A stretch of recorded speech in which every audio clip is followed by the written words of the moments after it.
The Central Minnesota Farm Show celebrates its 50th anniversary during 3 days, Tuesday, February 28th through Thursday, March 2nd at the Rivers Edge Convention Center in St. Cloud. Okay, we're here with the voice of the Central Minnesota Farm Show for several years and this year, and also the voice of the Farm Show on WVAL, Frank. All right. Well, thank you, Al. I appreciate the opportunity to visit a little with you. How did you get this opportunity to be the voice of the Farm Show? Well, I volunteered to be on the committee, and one of the first times I picked up the microphone and walked in the room, it just sounded natural, and I love the acoustics in here when I talk. Yeah, and then they realized the microphone wasn't even on. You just sound that way. I've been really blessed to have a great voice, and works out well. Yeah. Sounds great on the radio, too. We appreciate the work you've done there as well. Okay, so why is the farm show something that is important? I know that you work in the auctioneering business, so it's probably tied in directly. Why is the farm show important to you personally? Well, I believe that this is the grassroots of central Minnesota. The farm economy, the farm industry is everything about St. Cloud and central Minnesota in general. I just think it's a great deal. I grew up on a farm.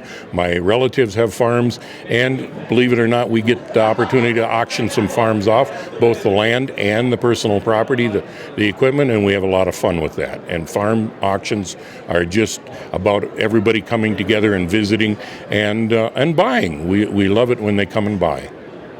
And in some cases, it's even like recycling, too. It's continued use for all the items in the land. Well, that's an excellent observation. I do believe we are St. Cloud's number one recycler, because anything we can sell doesn't end up going in a dumpster, or whatever. And when it comes to land auctions, when we sell farmland, we give everybody first chance. And that's the exciting thing about an auction. Everybody has first chance. Here's something I've always wondered in how it works, though. You, as an auctioneer, are representing both the buyer and the seller in some ways. So how do you determine what is truly a fair price for both sides?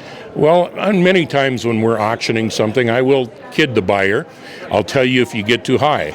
Well, over the years, there's been 2 or 3 times when I thought the buyer was maybe getting a little high.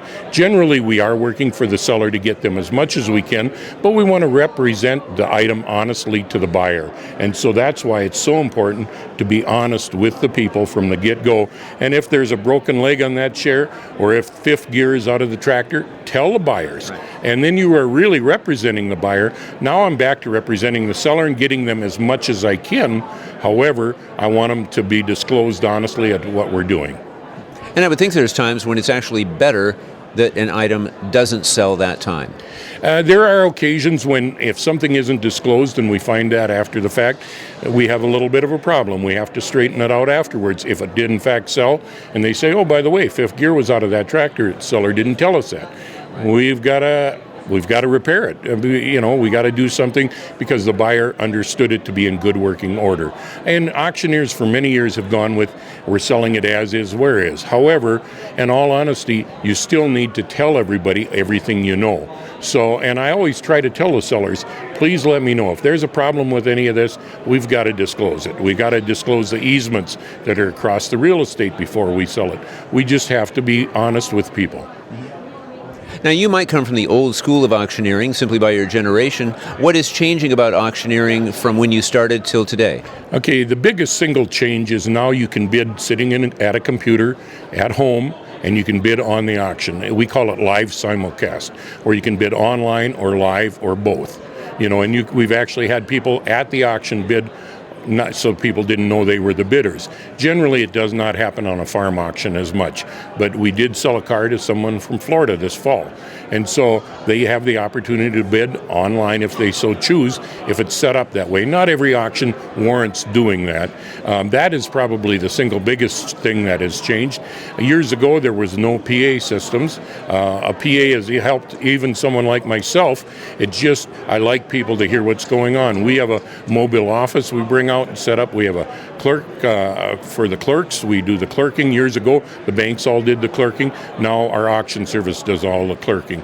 And then we have an auction topper, and we have ring people. And it used to be that Joe and John would get up on the trailer and help out. Well, we normally bring people along that understand what we're doing to achieve the goal of getting the most money for what we sell.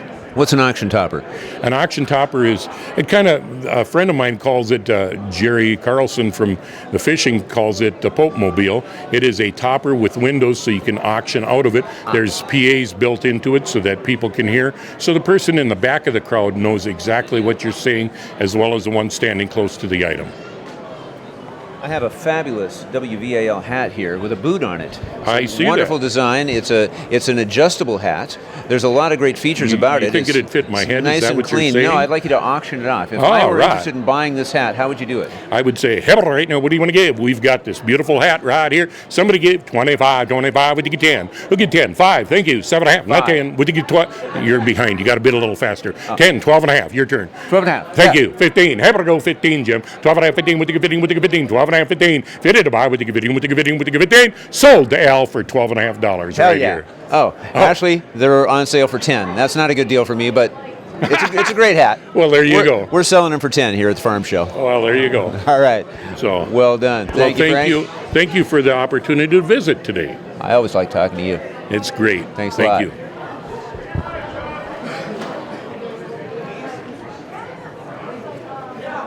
We'll see you there.